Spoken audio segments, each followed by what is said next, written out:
بسم اللہ الرحمن الرحیم۔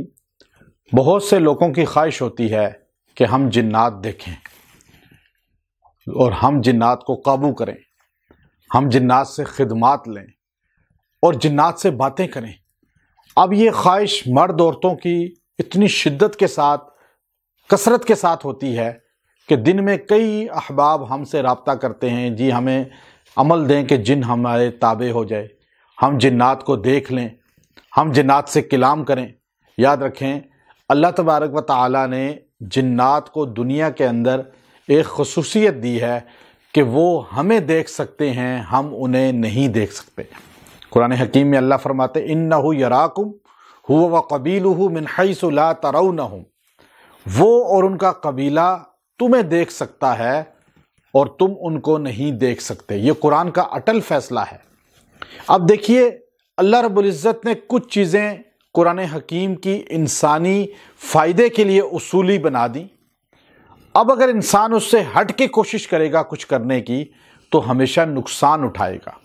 اب لالچ، ہوس میں، پیسے کی لالچ میں یا غلط مقاصد کے لیے جنات کو حاصل کرنے کی طلب جو انسان کو بنتی ہے، اس سے انسان اپنے آپ کو تباہی کی طرف لے جاتا ہے۔ بہت سے لوگ جو اسی طرح قبروں پہ جا کے جو ہے چلے کاٹتے ہیں، سورہ جن کو اتنی بار پڑھ لیا، فلاں کو اتنی بار نیٹ پہ دیکھا پڑھ لیا بغیر استاد کے، پھر وہ پاگل ہو جاتے ہیں یا بیماریوں کا شکار ہو جاتے ہیں یا عجیب و غریب دماغی امراض کا شکار ہو جاتے ہیں۔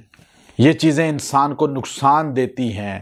میں منع کر دیتا ہوں، میرے پاس آنے والی کثیر تعداد، میں ان کو کہتا ہوں اصل چیز یہ جو عملیات ہے یہ علاج ہے، آپ اس سے اپنا علاج کرائیں۔ جیسے ڈاکٹر کے پاس جاتے ہیں، حکیم کے پاس جاتے ہیں، آپ اس کے ذریعے جنوں کو تابع کر کے اپنے فسق و فجور کے مطالبات پورے مت کروائیں، پیسے کی لالچ مت کریں، انسانوں کو غلام بنانے کے لیے مت اس کو اختیار کریں۔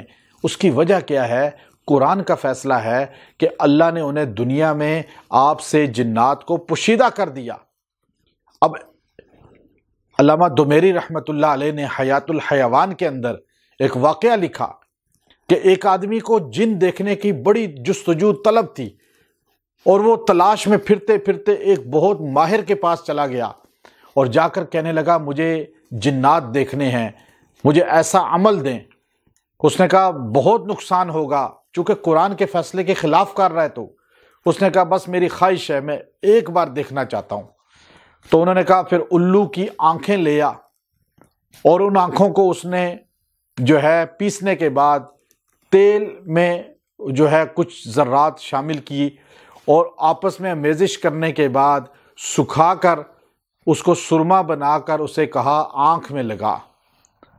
اس نے اپنی دائیں آنکھ میں لگایا تو جیسے ہی وہ سرما لگایا، اب اس کی آنکھ میں ایک دم ایسی روشنی آ گئی کہ اسے جنات نظر آنے شروع ہو گئے، عجیب و غریب شکلوں کی چیزیں نظر آنی شروع ہو گئیں۔ اب اس نے کہا اس آنکھ میں نہیں لگانا، بس اسی میں لگے رہنے دو۔ اب اس آنکھ سے وہ جہاں جاتا، درختوں پہ، گھاس پہ، یہاں تک کہ اپنے کمرے میں، باتھ روم میں، کچن میں، بیڈ روم میں، ہر جگہ جنات ہی جنات، جنات ہی جنات، عجیب و غریب گھنونی شکلیں، بدنما شکلیں اور شریر شکلیں، بھیانک شکلیں، بدبودار شکلیں۔ اب وہ اتنا عاجز آ گیا، تنگ آ گیا۔ اب وہ اپنے گھر میں بیٹھا ہوتا تو دائیں بائیں جیسے چیونٹیوں کا انبار ہوتا ہے، جنات اور شیاطین کا انبار اسے نظر آتا، چونکہ یہ 40 گنا انسان سے زیادہ ہیں زمین پر اور انسان سے پوشیدہ ہیں، اس لیے ہمیں نظر نہیں آتی۔ اب اللہ نے ہماری دعاؤں کی برکت سے ہماری حفاظت ان سے کی ہوئی ہے۔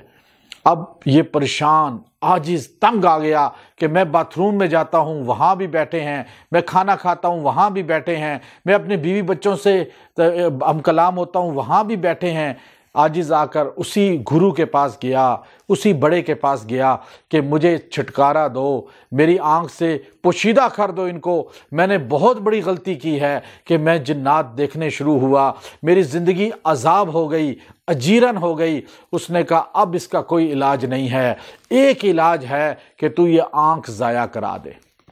آخر تنگ آ کر اس نے اطباء سے اپنی آنکھ کو ضائع کروا دیا اور اس آنکھ پہ پٹی سبز لگا دی، اب ایک آنکھ سے وہ دیکھتا تھا اور توبہ کرتا تھا، یا اللہ میں نے تیرے حکم کی خلاف ورزی کی تھی۔ جنات کو اس لیے نہیں اللہ نے بنایا کہ انسان ان سے معاونت لے کر غیر شرعی کام اختیار کرے، اور جنات بھی اس کا عقیدہ خراب کر دیتے ہیں پھر۔ اس لیے یاد رکھیں، جنات سے آپ معاونت لیں، ایک حد تک لیں، اور وہ بھی مسلم جو ایمان والے ہیں، اور آپ ان پہ یقین مت رکھیں کہ وہ حاجت روا ہے۔ جنات میں جو خمیر ہے ان کا، وہ شر کی طرف ہے، اور وہ شر غالب ہے ان پر، جھوٹ زیادہ ہوتا ہے، سچ کم ہوتا ہے۔ اللہ ہمیں اپنے نبی کی سنت کی توفیق عطا فرمائے۔ وآخر دعوانا ان الحمد للہ رب العالمین۔